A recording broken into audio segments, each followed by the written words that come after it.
In this conversation, what we'll be doing is we'll be going through we'll be essentially stepping in the shoes of, let's say, a founding engineer and trying to figure out how do you build microservices for a startup in the first place. And along with that, we'll be discussing some of the challenges, some of the questions, some of the choices you have available in front of you, and we'll see how quickly it sort of adds up, especially if you're a small team.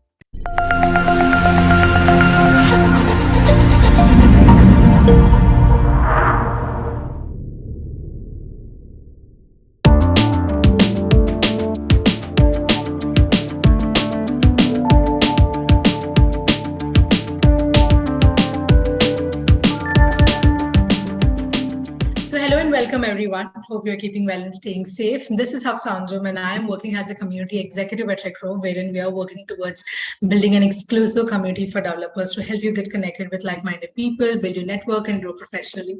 So those who don't know about what Recro is, it is a developer-focused platform helping developers to meet the right opportunity by connecting them with fast-growing startups such as CureFreight, Udaan, Swiggy, Dunzo, etc.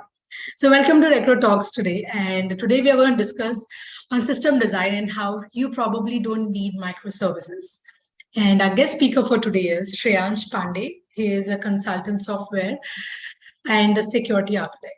Shreyansh has been working for almost 11 years. He worked towards crafting software systems and that powered some of the biggest and the smallest countries of the world. He's skilled in distributed and high-performance security intrinsic systems for companies from a variety of verticals, from finance to healthcare to risk. We're very happy to have you, Shreyansh. You can go ahead and say hi to the audience. Oh, thank you so much, Anjum. Hello, everyone. It's an absolute pleasure and a delight to be here presenting. And I apologize in advance for some of the absolutely terrible jokes I'm going to crack. So please don't raise your hands for that. But yeah, it's a pleasure here. It's a pleasure here. Yeah. Yes. So before we start, I would like to make some announcements. You can post your questions in the question section. For the people who are joining us on Zoom, you can see Q&A tab on your screen on your left-hand side. So please post it in the question section because we don't want to miss on your questions. And the chat section is just for the normal informal chat. And we'll be taking up at the end of the 15 minutes of the session. And we will be rolling out a feedback form in between. So please do answer that and let us know what did you like the most about this webinar. And if you want Shreyansh for our next series of a different version of the webinar and different topic, we'd love to have him more for the webinar. And keep your notepad handy, and whatever you're learning from today's session, please post it on your Twitter or LinkedIn along with your key learnings and key takeaways, what you love the most. And we'll be more than happy to see your learnings. And do tag Shreyansh, do tag Recro, and do tag me in your post, and we'll be good to go. I think we can get started, Shreyansh, and let me know if you're sharing your screen. Sure. So I'll very quickly share my screen here. Okay, Yes, folks, please don't judge me for my PowerPoint skills. I am not too good at it. But right, I think we already have a question. Okay, great. I think so it's visible, if I'm not wrong. Yes, we can see it here. Perfect. All right. So can I just kick in? Can I just start it? Yeah, definitely. Yeah. I think we can go on. Right on. All right. So in this conversation, folks, we're discussing, well, the topic is you probably don't need microservices.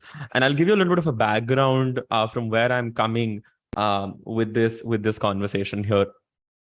Over the last couple of years, what I've seen is, a new startup or an old startup, whenever we are discussing technology, whenever we are discussing architectural patterns, one of the first things which sort of pops up is that, let's go with microservices. Let's go with something which is new in the market. And very often I have seen that the primary reason for going with that is because it is new in the market. And that has slowly and surely become a fad. And I'm not by any means sort of saying that microservices are bad. They're absolutely fantastic, but they're fantastic for a very specific use case. And that use case isn't as technical as a lot of people think it is. So in this conversation, what we'll be doing is we'll be going through we'll be essentially stepping in the shoes of, let's say, a founding engineer and trying to figure out how do you build microservices for a startup in the first place. And along with that, we'll be discussing some of the challenges, some of the questions, some of the choices you have available in front of you. And we'll see how quickly it sort of adds up, especially if you're a small team. Further, we'll be discussing what all is it that we can do to sort of, get best of both worlds. Can we figure something out which is, let's say, independently scalable, while at the same time it's not a hassle to manage, like a microservice, where you need like some subject matter experts for a lot of things you're doing. Finally, we'll also be sort of giving a tip of the hat to the microservices themselves, where we'll be discussing what is it which makes them so special, and where is it that you can actually use them. Like I said, the reason for that usually isn't as technical as some people think.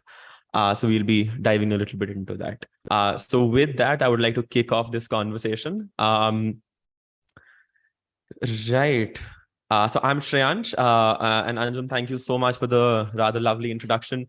I wouldn't really say a lot about myself. I've just had the opportunity of working with some of the coolest companies, both in India and around India and the world. And in that, I have learned quite a lot. I'm a self-taught engineer, which basically means that I have failed more than I remember, and I have crashed more systems than I would wish to accept. So what that would translate into is that I have a lot of learnings, and they have come as 3 a.m. Pager duty notifications to me. So I'm trying to distill all of that down into something which might be useful and beneficial for a lot of you. In general, there isn't really any constraint which exists for understanding a lot of what we are talking about in this conversation. I will be giving a general introduction of what we are trying to do. And I would like to, sort of steer away from a lot of the jargons. If there is anything which doesn't make particular sense to you, feel free to just drop in a question and I'll be more than happy to answer. Yeah, so I already said that I architect and build large scale systems, which is a lot of fun. It's not a lot of fun if you have to wake up again, like I said, at 4 a.m. in the morning.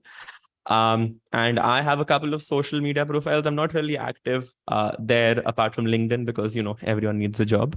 But apart from that, I have Twitter and GitHub. So feel free to follow me there if you'd like to hear more of this absolutely lovely voice in the future. And if you note, before we, of course, kickstart this presentation, I'm trying to make this as interactive as I possibly can. So feel free to drop in questions as and when you prefer. I would answer them once I've finished talking about a topic or a conversation, and I'll pick them up. Secondly, we'll be following a 40-20 rule, which essentially means that I'll be talking for around 40 minutes around the content of this presentation, and I'll leave the last 20 minutes for you to discuss absolutely anything you have in mind regarding the conversation topic for today. And lastly, I have a very bad sense of humor, for which I apologize at the beginning of the conversation. But again, I apologize. So we'll be discussing this entire journey in 4 basic parts. We'll be discussing what microservices are. We'll be discussing the decision paralysis associated with microservices, both when it comes to figuring out how is that you want to create and structure microservices, and also how do you deploy them. And lastly, we'll be discussing what is it that you can do if you don't want to have these conversational overheads or operational overheads, I'm sorry, when creating a service or a product. So a very quick introduction to what microservices are. Microservices are something very, very simple. They're extremely tiny services which do one thing, but they only do that one thing. And they do that one thing really well. An example of this can be something like, let's say, an authentication service. The entire responsibility of that service is to ensure that, let's say, Shreyansh Pandey, do we know this user? Yes, we do. Let's give him a token. That's something which an authentication microservice would do. You can also add authorization, which would mean that can Shreyansh Pandey, let's say, access funny cat memes online, something along those lines. Like, do I have access to a resource in general is authorization. And the reason why I'm picking this up is because this is one of the best examples of something called context isolation, which basically means that this one authentication microservice is responsible for just one thing, which is figuring out who the user is, and finally, if the user has the ability to perform certain actions. So that's that. And secondly, there is something called coupling. Coupling essentially means, in a way, you can think of it as how dependent service A is on service B. So we say microservices are loosely coupled, which essentially means that there isn't that tight an integration between them. We try to abstract these conversations, or we try to abstract these interfaces as contracts, which means that, a service, say my authentication service, will be giving you these 4 functions. These 4 functions will accept these 4 parameters. As long as you give me this function name with these parameters, I can guarantee you that this is the kind of response you will get. Which makes things quite nice when it comes to working with microservices. Let's say you wrote something in a language like, let's say, Java, and recently, because of whatever reason, you've decided to migrate to something else. As long as the contract holds, the programming language itself shouldn't matter. There are some terms and conditions which come with it. For example, how would these microservices interact with each other? Are you sharing any code, etc., etc.? But in general, it means that they are interoperable simply because of the fact that they have a contract between them. Now, finally, we get to the appeal. Why is it that a lot of people want to go with microservices in general? And the best way I can describe this is there is a lot of buzz about microservices. It's been one of the, I would say, newer topics of conversation in the industry. And I have seen a lot of people use it simply because investors thought that this is the latest tech to use. I'm not taking names, I'm not saying anything, but this is something which we have seen in the past. We have also seen that just to sort of incite new players, or just to give that competitive edge that we're technologically advanced, a lot of people have used microservices. A similar argument can be made for AI ML back in 2015 and 16, and blockchain like a year or two ago, where a lot of people were implementing them for no technical reason apart from the fact that it was the new fad which people wanted to be involved with. The second is that it sort of decouples everything, if that makes sense. What that essentially translates into is that you have this like one unit which can do a lot of work. And it can do that, that one work pretty nicely, which means that you can have you can play with that quite a bit, considering the kind of technology you have in the middle. Like, let's say you have 2 services which want to communicate, an auth service and a user service. You can have multiple versions of that user service running in parallel, as long as, again, that contract is fulfilled. And you can do a lot of experimentation with it, which means that there isn't a very strict coupling you have on the actual services, but rather you have a coupling on what is the contract. What can they speak? What can they understand? What can they say? Which is recent. So what we'll do is that we'll sort of take an example, right? We'll take an example of a new startup we have come into. Let's consider that we're one of the first engineers. We have to make this large decision of deciding whether or not we have to go with microservices. Ultimately, we decide that we do, right? So what happens there? Let's say we choose a programming language. Absolutely any language you prefer. It can be Go, Node, Java, whatever you prefer. With these languages, there is a very high chance that you would be choosing a framework, at least initially. So, Spring Boot for Java, or Gin for Go, or I don't know, Express for Node, for example. You've chosen that, right? The next thing you need to discuss is how will these services communicate with each other. The simplest way to get started would be just to use something like a RESTful API, where each of these services expose a RESTful API, and they can communicate with each other using simple HTTP calls. Fantastic. It's quite simple, works, gets the job done. Then what about databases, right? So I have users, and let's say I'm building something like, I don't know, a hospital management system. I'll have an authentication service which will be responsible for validating and creating users. And I will have, let's say, a patient service which will be responsible for associating additional patient records to that particular user. In these situations, how would you decide where the ownership of the data lies, right? Is it with the user service? Is it with the patient service? Or is it some form of, a garbled mess, which we'll have to later figure out? Does it then make sense to sort of combine these 2 functionalities into one package, let's say a patient plus auth or something along those lines? And finally, we also need to discuss about transactions, right? We're creating enterprise applications. We're absolutely fantastic engineers. We want to give our users the best of experiences while still maintaining some form of technical compliance, while still ensuring quality. and minimizing errors within our application. So transactions would be one of the key things which we discuss, right? One of the things which we absolutely have to use. So what about that? How do you do transactions when it comes to a microservices where you have 7 different services communicating with each other to do one single job? You consider something like an Amazon. You have a service which displays the products, a service which gets the product details, another service which will handle the cart, another one handle the orders, payments, dispatch. If something goes wrong in this entire transaction cycle, how would you revert everything?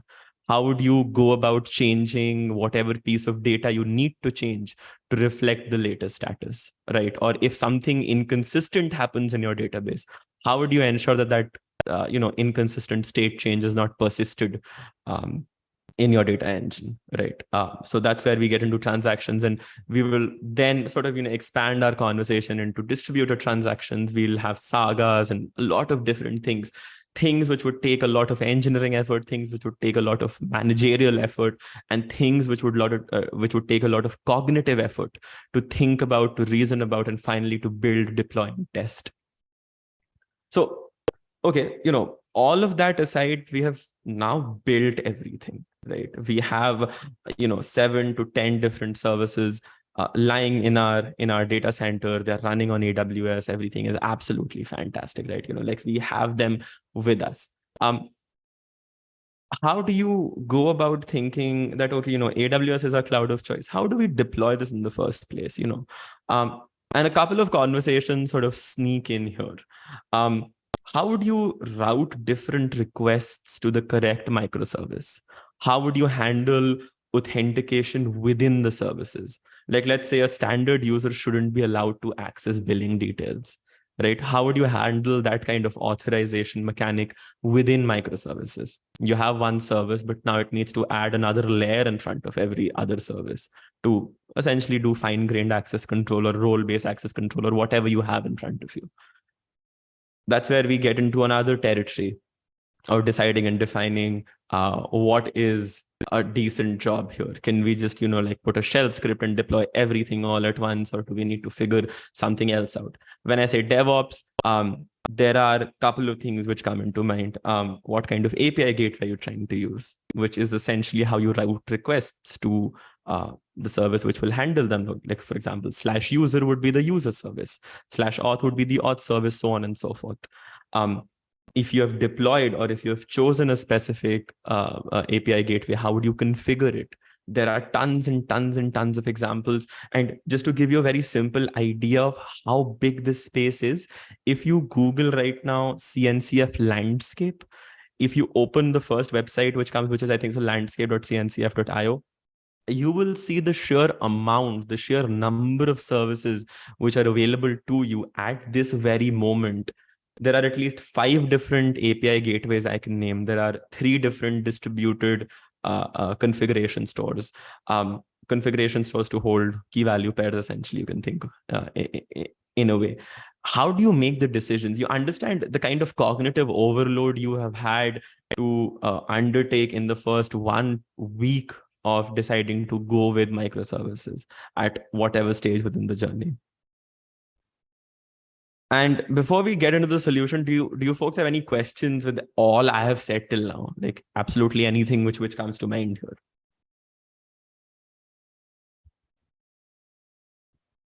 I think we have one question already, Shreyansh. Can we take that? I think it's from Devang. Right.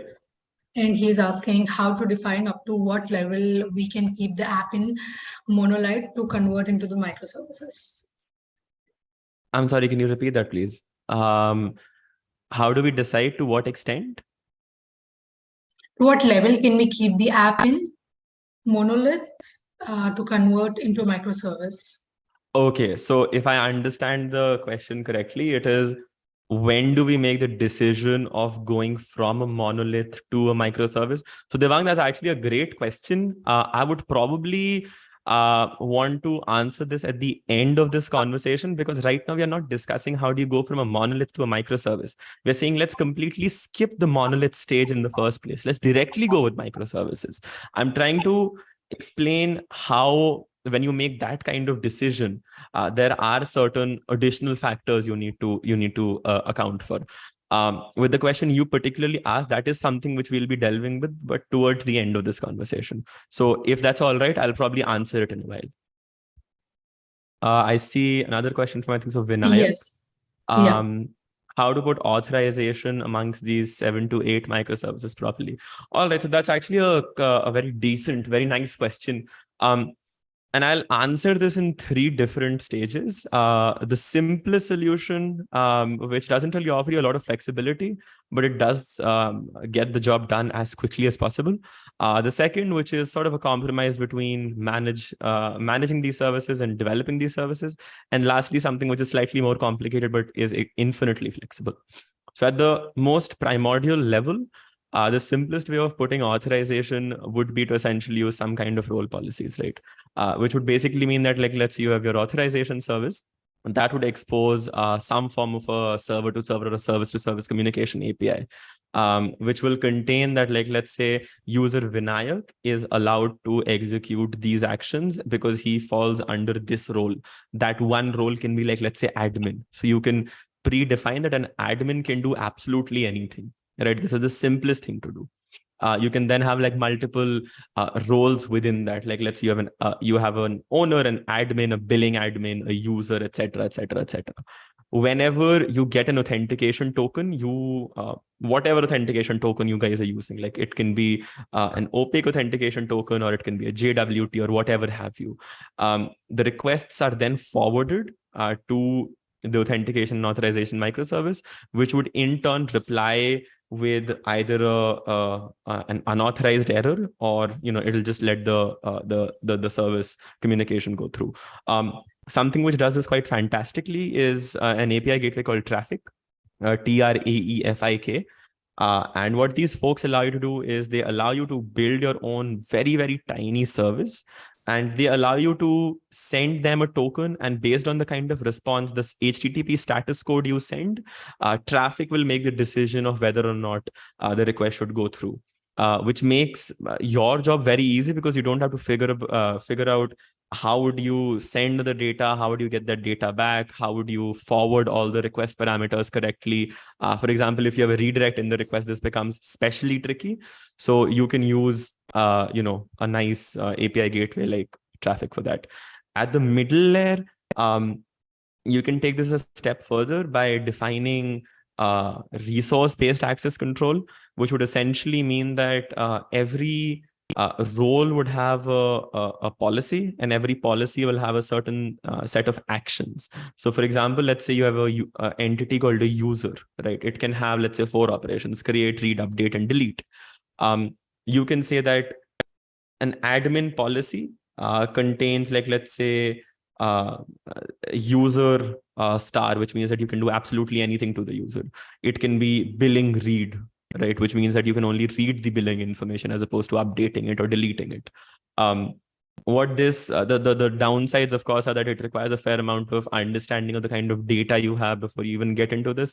So it brings your overall velocity slightly down. But what it offers is quite a nice amount of flexibility, where you can do quite a lot of cool things as and when your application gets slightly more mature or complicated, because you have defined these, like, essentially like these open policies. Taking it one step further, probably one of the most complicated solutions to this, but something which you would see in like a fairly let's say mature service stack, is some form of a policy engine or a rule engine. It would contain 2 things. It would contain a policy. If any of you are familiar with what AWS IAM is, so you can think of policies as like essentially JSON documents which contain what all you can do, what all you can't do, right? I'm sorry, depending on where the user is coming from. So you can create these basic policy structures. You can define it in your own rule engine, for example.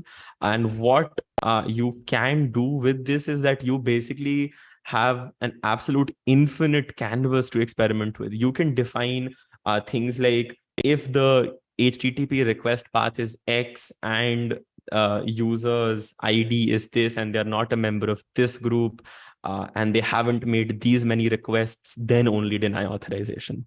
right? So you can do something extremely complicated, something you might require, particularly with compliances. And again, the reason why it's complicated is because you have to implement your own rule engine.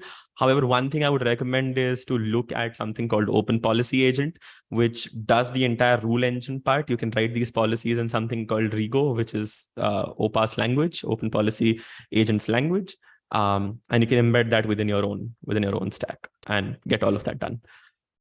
So I hope that answers your question here.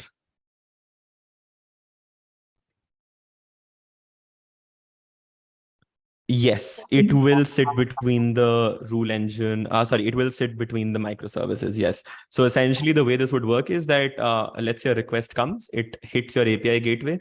The API gateway does the first thing of forwarding, let's say, critical security parameters to your authorization service, which can contain a module called a rule engine. So requests will be forwarded there first, and depending on the reply, we'll take them again, if that makes sense. We do have few questions, Shreyank, but do you want to continue with the presentation and then come back? I would love to answer the questions first. Yeah. Okay, great. Quick we technical question. Actually, he's asking where we could get the recorded for reference. Okay.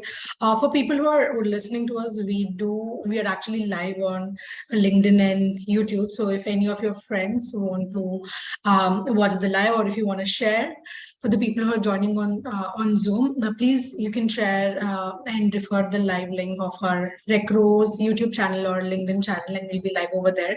And you can just go anytime and just rewatch the live already. And then we have next question is Vinayak, and he's asking about what will that policy management rule engine will sit between microservices. Yeah, I already answered that. Okay, great. Yeah, we already took that. Yeah. Okay, now I don't think so we have any more questions. I think we can go ahead with the presentation. Perfect. Right. So we've discussed all of this, right? We've discussed how complicated it is to get started with microservices, right? And when you don't really have at least let's say 2 to 3 people helping you with the entire implementation, taking care of DevOps, taking care of the actual engineering behind the application, it becomes very overwhelming very, very quickly. And this is something which I have seen happen at a lot of companies. So before we discuss the solution, what I would actually want to sort of discuss a little bit more would be when a new startup comes in, when you have a new business idea, right? As engineers, our responsibility is to implement that figment of imagination, that thought someone had, into an actual product, into something which users can experience, something which they can use, something which will hopefully help them with a problem they're facing. And that I feel is beautiful, right? But there are a couple of meta discussions you need to have there, right? One of the first ones is that as a startup, what is something you value the most? Do you value velocity the most? Do you value how quickly is it that I can get something out? And for a lot of startups, for a lot of companies, for a lot of products, that's extremely important. That's imperative. It's a necessity to an extent. Why? Because you haven't found a kind of a product market fit within the community, right? You don't know whether the problem you're solving right now is an actual problem worth solving. Is this something which the users will like? So as engineers, what we need to have is the ability to very quickly run experiments. What is the simplest, what is the quickest way of running something, of building something and getting it in the hands of my users? The more you dabble in technology, the more sophisticated systems you start building, I would say that sort of goes into the line of over engineering. You don't need them to create what I call a MLP, a minimum lovable product, something which people genuinely enjoy using, not a minimum viable product like it is on paper, but a lovable product that, this is application X. I genuinely enjoy using it. These are my thoughts. It's not polished. Go for it. I'll continue using it once these problems are fixed. Once you find that kind of fit within the market, that's when you want to focus on the kind of experiences your users are having. How dependable your system is, what kind of corner cases can it handle, what kind of and as you of course grow bigger, you'll have GDPR and you'll have 1,000 different compliances. So that's where it sort of makes sense in a way to go for something which is slightly over engineered, which has a lot. I wouldn't call that over engineered, I would call that like properly engineered, because again, engineering would depend on the context. But you see how when we have more things to worry about, the quicker is it that we want to at least get something out, just see what people are thinking about what we're building, because you don't want to spend 12 months building something which no one enjoys, right? That's where you go with basic solutions. You go with the absolute first principles of engineering, the most basic solution you can think of. You don't have to polish out every single thing. Let that be an iterative process. That's the baseline thought I have when it comes to building something. Finally, let's say you are at a stage where you're thinking that, like, let's say you're building a fintech, right? And fintechs have a decent number of compliances you need to get done before you even get started with something, right? You have a lot of liability, you have a lot of risk which is associated. You can go with one of two ways. You can get a lot of things done on paper and well, pray to God and hope everything happens. I've seen that as well. Or you can sort of take some extra time and figure out what exactly is the best approach to go with, given the requirements at hand. And that is where I feel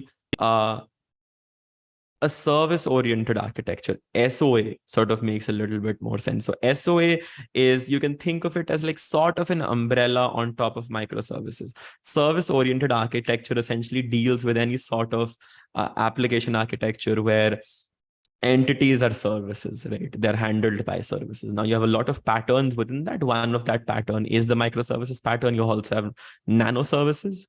An example of a nano service is that instead of doing CRUD on a user, you'll only do create on a user. That's a nano service.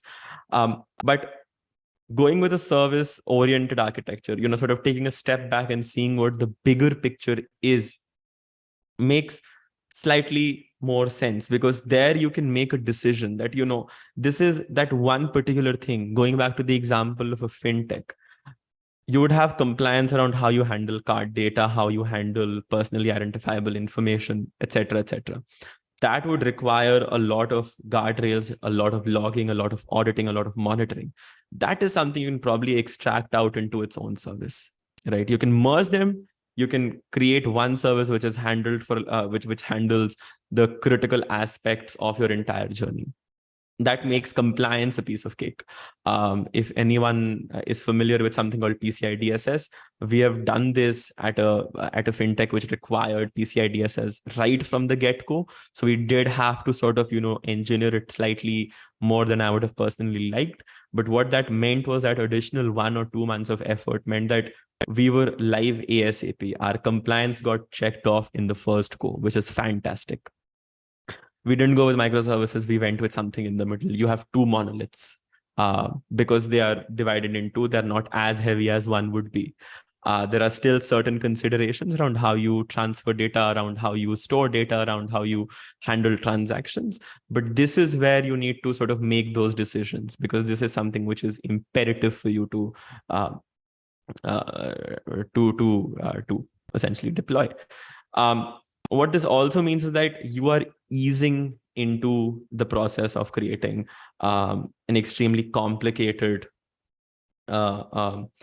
service stack, because you only have two fairly chunky services, right? And what that would essentially translate into is that you don't have a lot of CI/CD documentation. You don't have a lot of CI/CD scripts which are running in the background. You don't have to figure out how would an engineer just download everything and get started on their work, because these are just 2 services. These are just 2 code bases for you to handle ultimately, right? So that's my thought. So that's my thought when it comes to figuring out a nice solution between the 2. However, the first thing, go with the monolith. If you require a certain amount of compliance, if you require some of the benefits you're getting from microservices, probably try figuring out how can you fracture your monolith into 2. Which would give you some of the benefits which a lot of people enjoy with microservices. And ultimately, we come to microservices. Now, this is where I would discuss a lot of different things of where it makes sense to use microservices. But before that, let's take questions. I see there are 7 questions, if I'm not wrong.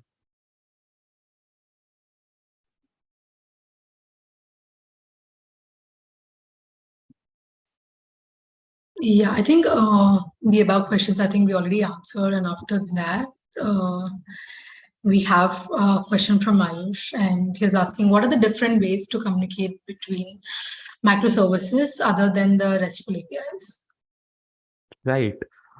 So what are different ways of communicating between microservices apart from RESTful APIs? So there are a few tools you have in your arsenal. Essentially, what this translates into is what kind of communication substrate or the material or fabric of communication you want to use. The simplest, like I said, is RESTful. A couple of other things you can think of using is one is JSON RPC. We generally use RPC when we want like Ethereum, for example, uses RPC, which is a remote procedural call where you have just one endpoint which does literally everything. That's a very basic definition of what it does rather than what it is.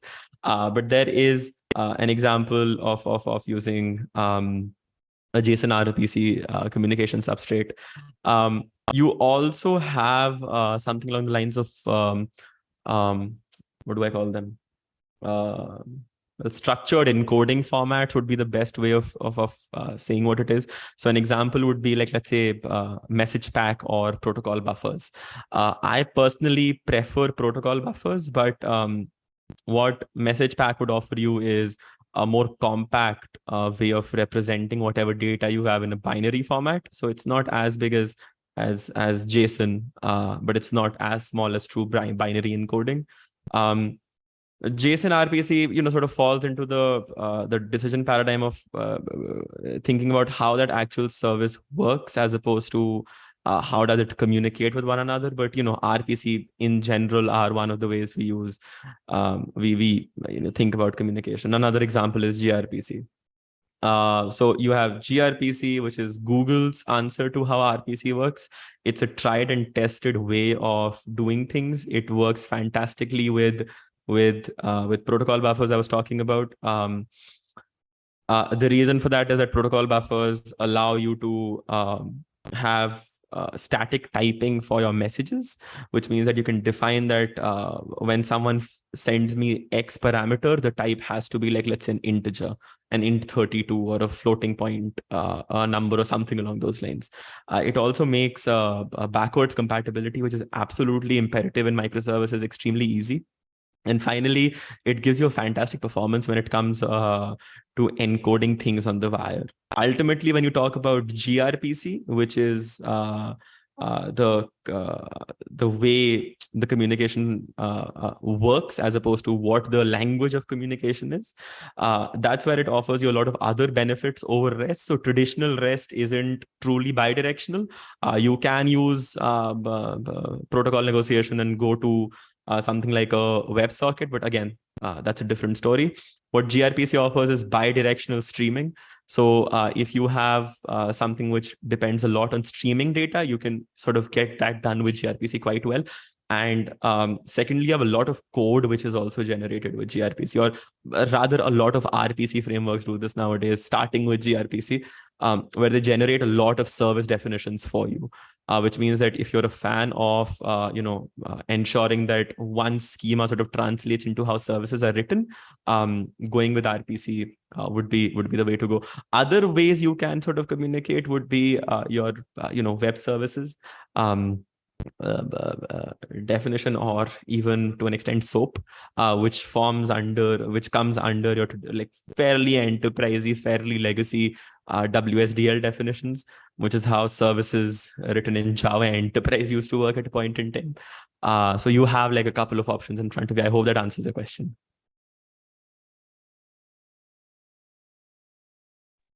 Yes, I think we have more questions, and we have something from Vinayak, and he says, I would agree with you completely, and most of the founders just this nowadays, and it becomes risky when the same velocity gets has usual expectations from the founders later on, with number of customers coming in, and then the engineer get devalued later. And provisioning customers is because more preference. How to overcome this, or what would be a good time to relook on the engineering service? All right. So if I understand your question correctly, you're asking what would be a good time to sort of understand when do you need to change your engineering practices when it comes to deploying and developing features? Am I right?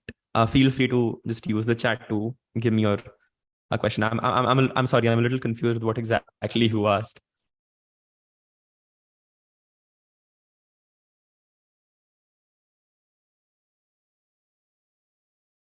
I think we have another question from Vinayak itself, and he's asking if we want to communicate among services, if this is unidirections, we can use quiz and PubSub approaches as well, right? For example, Kafka and Redis. I would sort of disagree. No. So PubSub means publish and subscribe. So that is real-time communication. We are not talking about real-time communication, right? We're talking about unidirectional synchronous communication during which, after a transaction is done, we close that communication channel or the transactional channel in general, which would essentially mean that, let's say, if you want to process a payment, that's something which you have to do immediately while the customer is waiting for you. That's where you can use that's where the transaction would end the moment the payment is verified.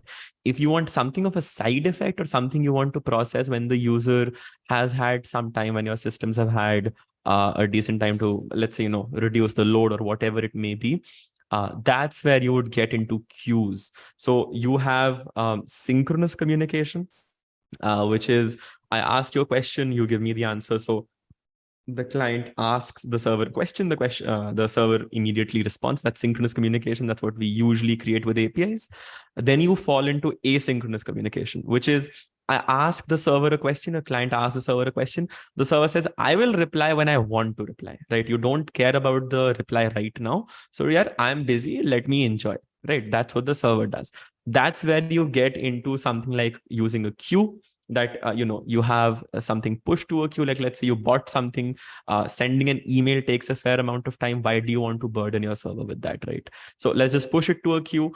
Whenever our consumers, whenever our workers have the ability to take this message, they will do it. So we usually do that for processes, or for sub processes rather, which don't require either immediate or instant gratification, one, or two, are not the happy or the critical path of the system. For example, if an email fails, if it's usually it's not that big of a deal. Sometimes it is. That's when you get into prioritization, but usually it is not that big of a deal. So let's pop that over to something else. PubSub would more be along the lines of, if you had, like, imagine in a very simplified way, if you had one queue and you had multiple listeners, right? So that's where, like, Kafka and essentially like stream processing systems really sort of shine. Which is, let's say you made a transaction somewhere. We have some information. Now we want to know what is the logo of the merchant outlet where you made that transaction. So adding all of this information is something which stream processing can do quite nicely, which PubSub can do quite nicely. Batching is also done in that regard, right? So if you have one listener, usually we use dead weight queues. If you have multiple listeners, we would get into some form of a subscribe to all or publish to all kind of communication channel. Does that answer your question?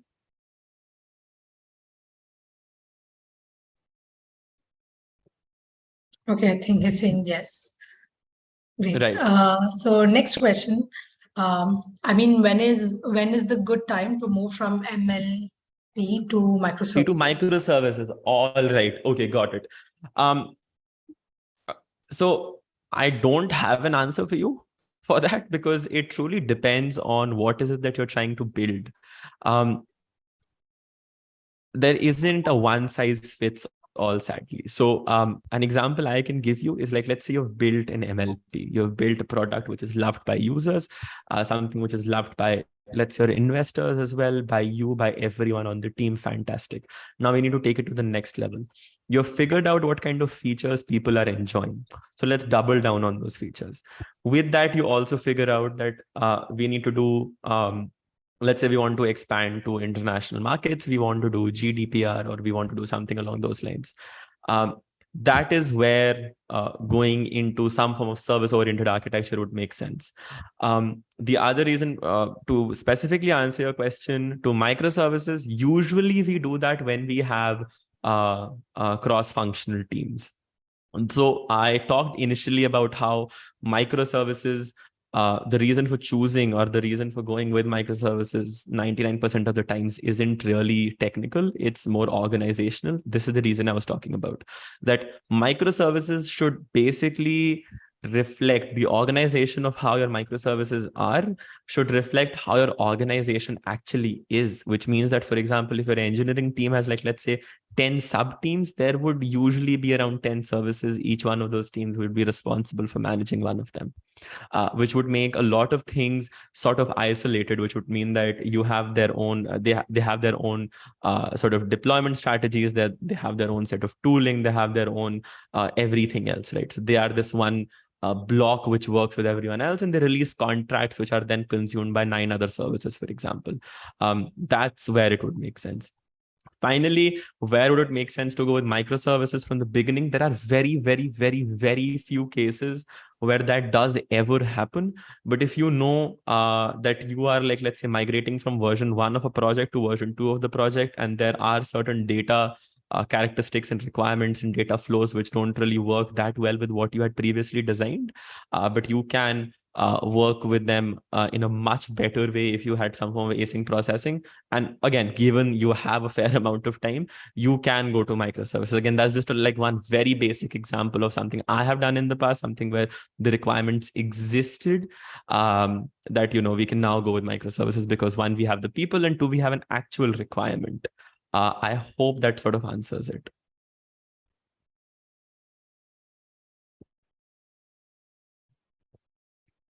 We do have Product questions is from. working. Yeah. Sorry. I think we can go with this question, and after that, we do have questions from LinkedIn Live Right. too. After that, we can take Sure. on these questions. Sure. So, Sujit, I'll just answer your question. Vinayak has asked a follow-up to what he had previously asked. So he said that that is why I asked the first question, that for a founder, if product is working, why and when they should look for an engineering relook. Okay, got it. So when they should look for an engineering relook, when whatever strategies you had in front of you of deploying and developing services or products or features in general is not working anymore. An example would be when a product usually starts out, you won't have a very well-defined change management process, which means that you don't have a very well-defined way of auditing when a specific feature change was made, either added, updated, or removed. Without sort of really going into the code and figuring out this is where they've removed this chunk of code which did X feature. So when you want to move from that to a level of maturity, that this is now when I need some amount of let's say auditability or something along those lines. So you see how processes have changed, where once you were just thinking of something in your head and you were just building it out, seeing how the people liked it. Now you have a proper formalized approach to this entire process. Like, you might have a product manager coming in, you might have other teams sort of coming in. That is where you would look into a sort of redoing your entire engineering strategy. That is also where like, for example, when you see a new startup, you won't really have like a lot of titles and positions, but as they sort of grow in size, that's where titles and positions and essentially delineation sort of come into the picture. Why? Because you need to now have one person who can focus on, like, let's say the biggest picture possible. which is the business and the tech alignment. So you have a CTO, someone who can execute things on the ground. So you have a VP of engineering, someone who can handle, like, let's say, just DevOps and systems administration and platforms engineering. So you have a director of PE, a director of systems operations, etc., etc. That is where you would have an engineering relook. That is usually also when you're changing these practices and processes. You would realize that certain parts of the system which I created, like, let's say, a year ago, are not working out anymore. We're facing a lot of issues in doing X, Y, and Z. We have tried out like 3 different things. They haven't worked. Now we need to sort of relook into this entire data architecture to begin with. So that's when you would do it and why you would do it. I hope that answers your question.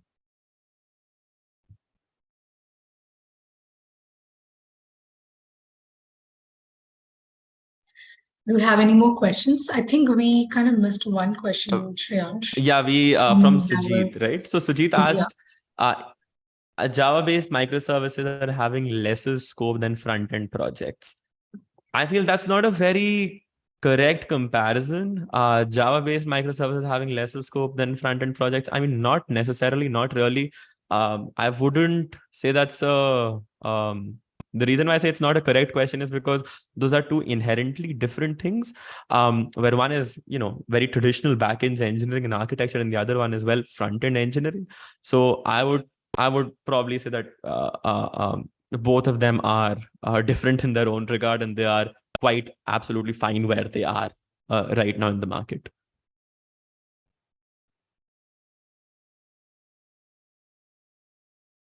Okay, so let's go with the live questions. Just let me have a look and then.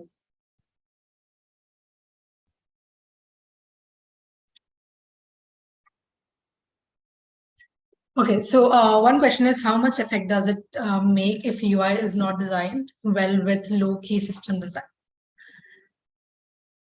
I'm sorry, I don't understand that question. What? Can you please go over it again, please? Okay, how much effect does it make if UI is not designed well with low-level system design? Okay, so you're asking what kind of effect would a process in which we're designing the UI without low-level systems design, how effective that would be? Yeah, I think that's Is that the what he's question? asking. Okay. Yeah. Right. I mean, those are two completely different things. So usually when we start a product, we don't start with data design. We usually start with user interaction and user experience design, which is where you would have, of course, all the buttons and everything, like you said, but you would also think about how the user goes from page A to page B. What kind of friction does the user face while they're doing that, right? So you can't really do LLD or HLD till the time you have UI UX in front of you. I would sort of argue that it makes my job as a backend engineer really, really easy if I have the end goal in mind, because I know what kind of expansions I can make later down the line. But it also tells me what is the absolute baseline I need to provide to my clients. It also makes communications and let's say cross-team collaboration between front-end, back-end, and platforms engineering quite easy, because you have this one source of truth, which is essentially your user interface, which cannot be changed, right? So everyone knows what data the front-end needs, what kind of deployments the back-end would want to do, what kind of database the back-end would want to do, or what kind of expectations the front-end has on the actual data. And how would data go from one place to the other? Everything you have over and above this is something which we handle in data architecture later down the line. But I would say you usually do UI before you do LLD. So I hope that answers what you were asking. Yeah. And one more question, and it says, how can you monitor and troubleshoot issues in a microservice-based system? How can we monitor issues and troubleshoot problems in a microservices architecture? Yeah.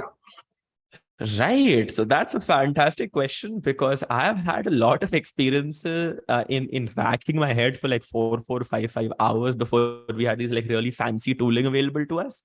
But in general, I would say, again, think from first principles, right? When you think of ultimately what microservices are doing is that they are communicating with each other, they are interacting with each other to do one particular transaction.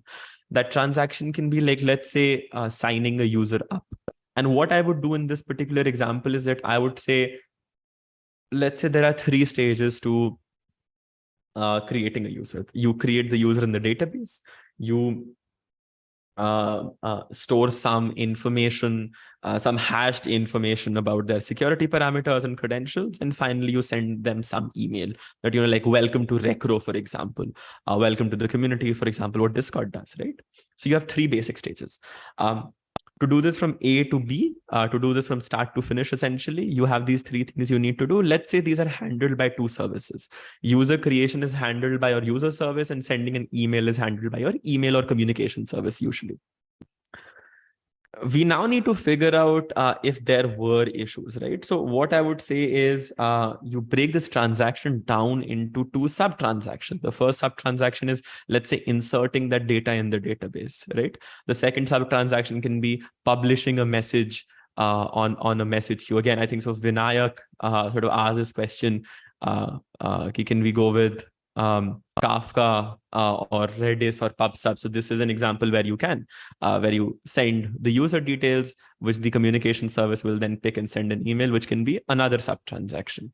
Now, for you to figure out whether there are problems with, like, let's say service A, B, or C, you would need some form of insight into what they're doing, which is where I feel something like a distributed tracing framework like Jaeger or Zipkin, I mean, they used to be the previous versions, really sort of they come in, right? What they do is that they give you this insight with very little effort, right? You have to write like a few lines of code, 2 to 3 lines of code or 4 lines of code to add this information in a very nicely and neatly presented chart. And you can then, sort of click on these chotu transactions, these small transactions, and figure out if any of them failed. If you take it a step further, you have different API gateways which do this at the service integration stage, where service A is communicating with B is communicating with C. An example which comes to mind is Istio. It's not the simplest platform to adopt immediately if you don't have any prior experience with Kubernetes and everything else. But what it offers when it comes to debugging and troubleshooting is fantastic. It allows you to look into visually what path of a transaction is failing by just looking at its dashboard, right? So that's another way of getting into it. And ultimately what would happen is, so you have now figured out that, like, let's say the problem is in service A or service B or service C. You would have some information which has been logged, like let's say a transaction ID or a correlation ID. You can then open your logging application or logging platform, enter that trace ID, and you will get all the logs there. That's what I usually do. That I would have a transaction ID, a request ID, which is different for every microservice. And I would have a correlation ID, which would remain the same across a transaction, right? So every sub-transaction would have its own request ID, but they would have the same correlation ID. So that way I can correlate logs also, right? And I would then see what issues exist within that particular service, or what happened while, sending an email to someone. So that's that. If you want like a low-key method of doing this, like a very simple method of doing this, you can just print out logs with like a transaction, a correlation ID, and just gather those, and something like Elasticsearch does this for you. But you'll have to do some trickery with the log streaming, so that all of the logs are condensed in the same place.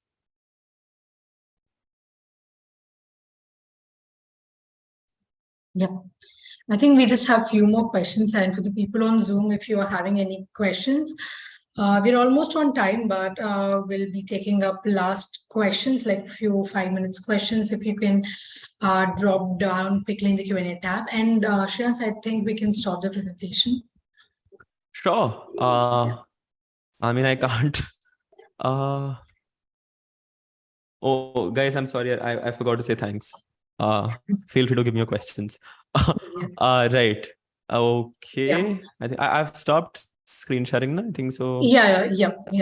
And so we have one more question from live, and it says, how do microservices impact system scalability and performance?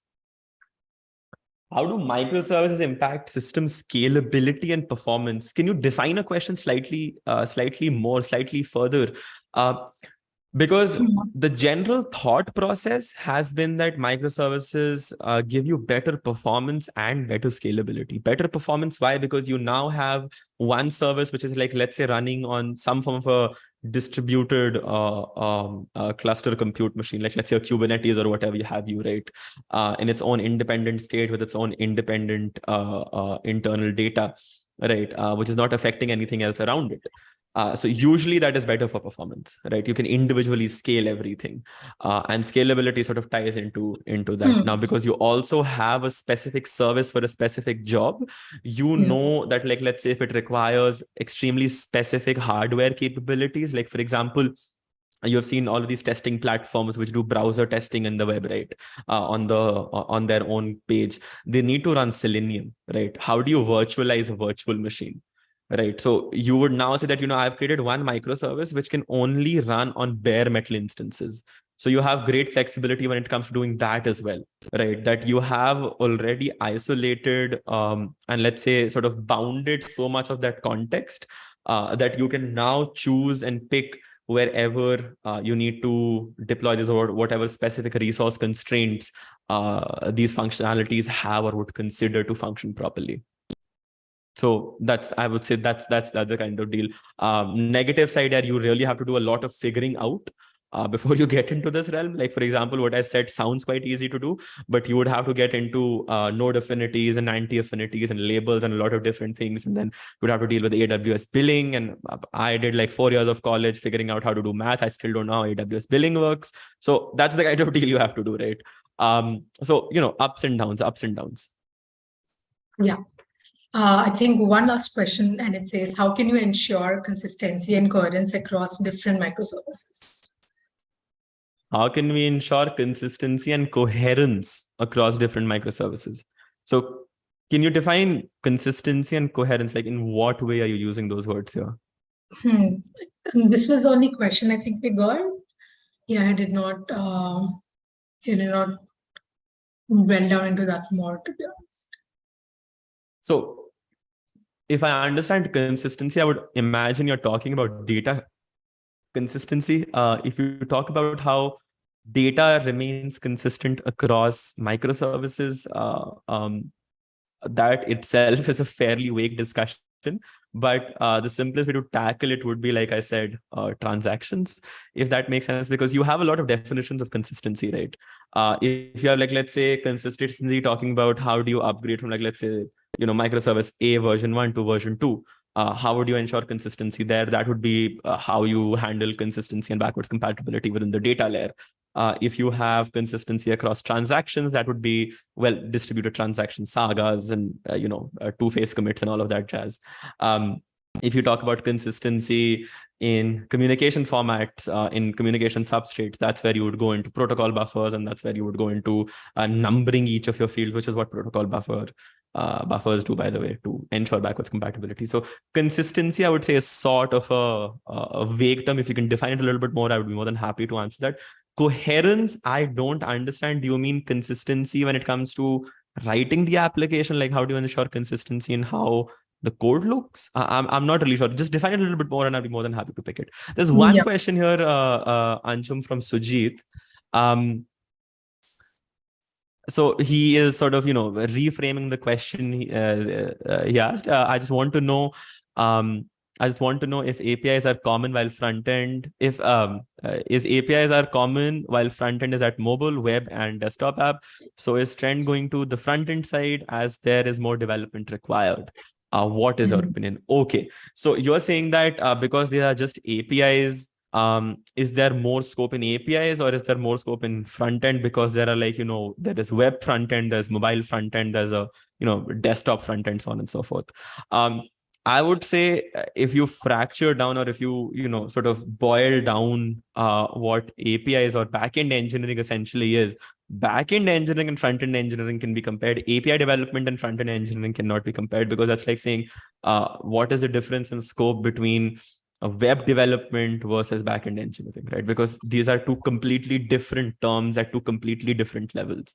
So within backend engineering, you would have, API development. It's one of the jobs we always do, right?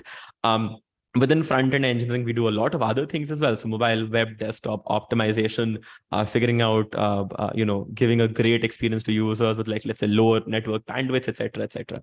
So I would say there is a decent amount of work which is involved in both of these fields and disciplines to create a fantastic, a loved product, right? So I would say there isn't any trend, at least in my personal opinion, which is going towards one side when it comes to developing these things. Now, of course, people are making tooling, which is sort of easier for someone who is new to tech to build applications more quickly. Or they're packaging, more features together, in a nice, neat little bow-wrapped bundle. But that is something which we have seen in the industry for a while. There was Meteor, which did isomorphic backends and front ends. Very recently, I think so, Remix is doing something along similar lines. So that is always there. But when it comes to more scope, both of them have a lot of things you can do. So that would be my answer for that. Yes, I think that was the last question. And if you guys are having any questions, we'll just take one more minute. So quickly drop in your questions, guys. And I think we'll be okay. We have one more question from Vinayak. Vinayak was an absolute fire today, man. But I'm absolutely glad, Sujit, Vinayak, everyone who has asked me questions. This is what I love doing. So yeah. So the question is, so far we've been building single APIs for web and mobile. Do you think there should be separate in terms of data? Yeah.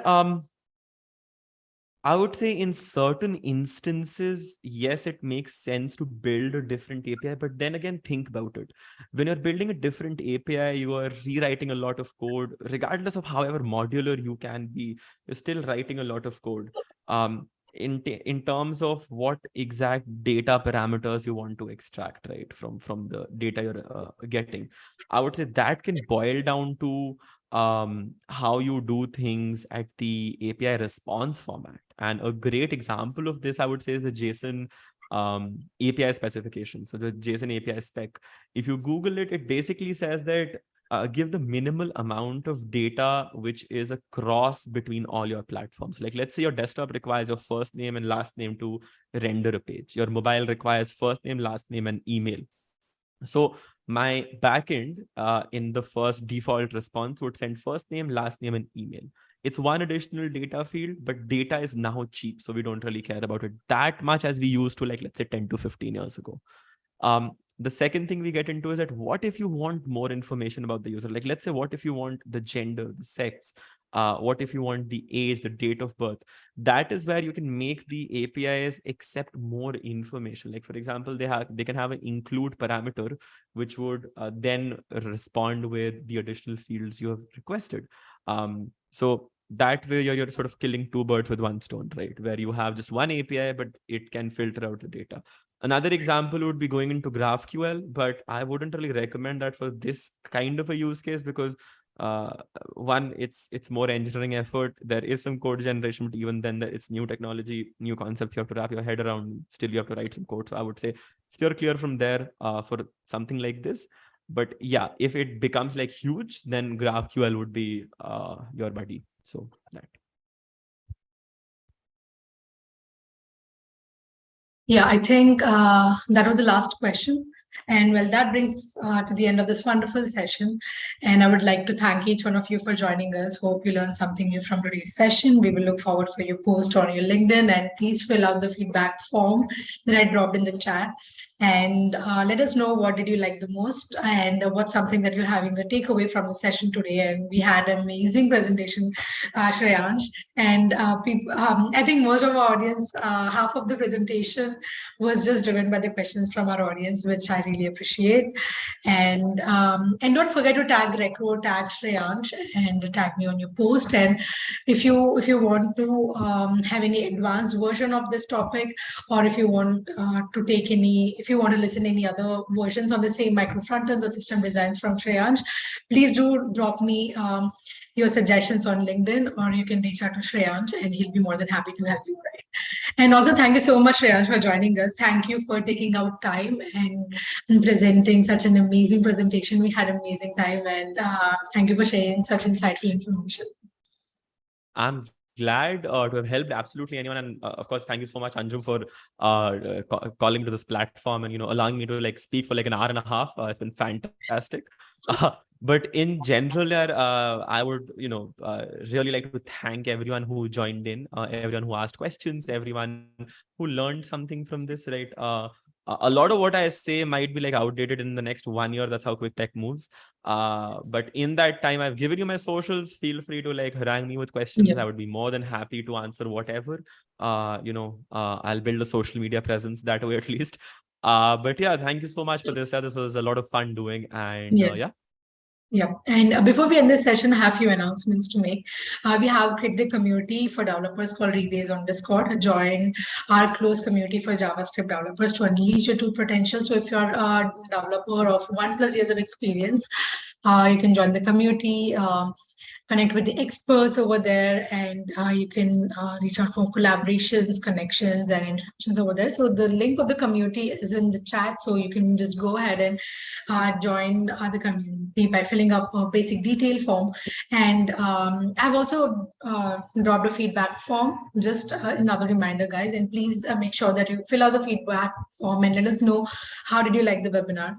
And if you have any questions, you can follow and connect with Shreyansh. I'm going to drop his LinkedIn link in the chat, and you can go ahead and follow Shreyansh, and he'll be more than happy to help you guys with the questions and any challenges that you're facing. And obviously, he loves teaching, and that's something that he really takes pride in, and he'll be more than happy to help you guys. And yeah, so just if you're to add, yeah, I'm so sorry. Go for it. Yes, you're saying something, Shreyansh. Right. No, I was saying that on Rebase, I'm sort of mentoring as well. So if you have any questions, feel free to hop in there and pop in a question. There are a lot of people like me who really like talking about things and really like teaching. So it would be a fantastic platform for everyone to connect with people who are like much smarter than me. So you can just imagine what that would be like, right? Yes. So feel free. It's a fantastic place to. Yes. Yeah, thank you so much for that. And if you're exploring career opportunities, Recro is hiring passionate developers. Check out the current openings at Recro. And if you have any friend, family, or a colleague who's looking out for a change, we'll be more than happy to place them in the great startups of the country. So you could visit the link I've dropped in the chat, which is recro.io/careers for the people who are watching us live. You can go ahead and explore career opportunities, and we'll make sure that we'll place you in the great startups of the country. And to stay updated with such events, follow us on social media, follow us on Instagram, YouTube, and LinkedIn. And the recording of the session will be live on YouTube and LinkedIn, guys. So please hit a follow and watch the webinar. Again, if you've missed out any points, and if you want to note down some points that Shreyansh has mentioned, and you can share the webinar too with the friends and colleagues if you find this interesting. So that's all for this session, guys. Thank you so much for joining us. Hope to see you in the next session. Take care. Stay safe. Thank you so much. Thank you so much, Shreyansh. Thank you. All right, then. Thank you so much, Anjum. Thanks a lot, community. Bye-bye.